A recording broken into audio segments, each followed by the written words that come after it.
तारीफ के औराक में कुछ नाम ऐसे होते हैं जो वक्त की कैद से आज़ाद हो जाते हैं। 10वीं सदी का बुखारा, इल्म व अदब का गहवारा, जहां एक ऐसे बच्चे ने आंख खोली जिसने आने वाली 7 सदियों तक दुनिया की तिब और फलसफे पर हुक्मरानी करनी थी। इब्न सीना महज 10 साल की उम्र में हाफिज़ कुरान बन चुके थे, लेकिन उनकी प्यास यहां खत्म नहीं हुई। उन्होंने फ़िक़्ह, हिसाब और फल्कियात में कमाल हासिल किया।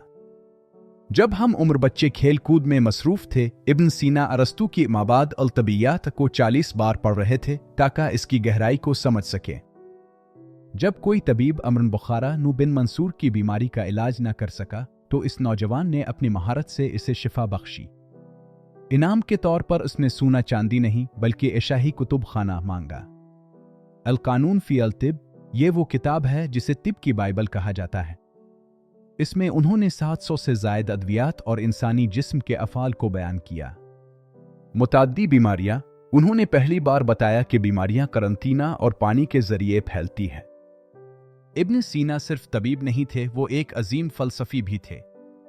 उनकी किताब अल-शिफ़ा रूह और मादा के दरमियान ताल्लुक़ को वाज़े करती है।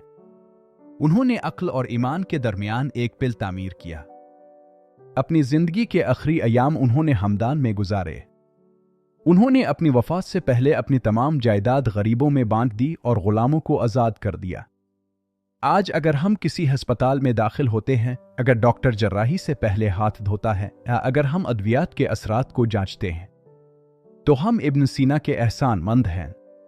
वो सिर्फ एक इंसान नहीं, एक अहद का नाम था।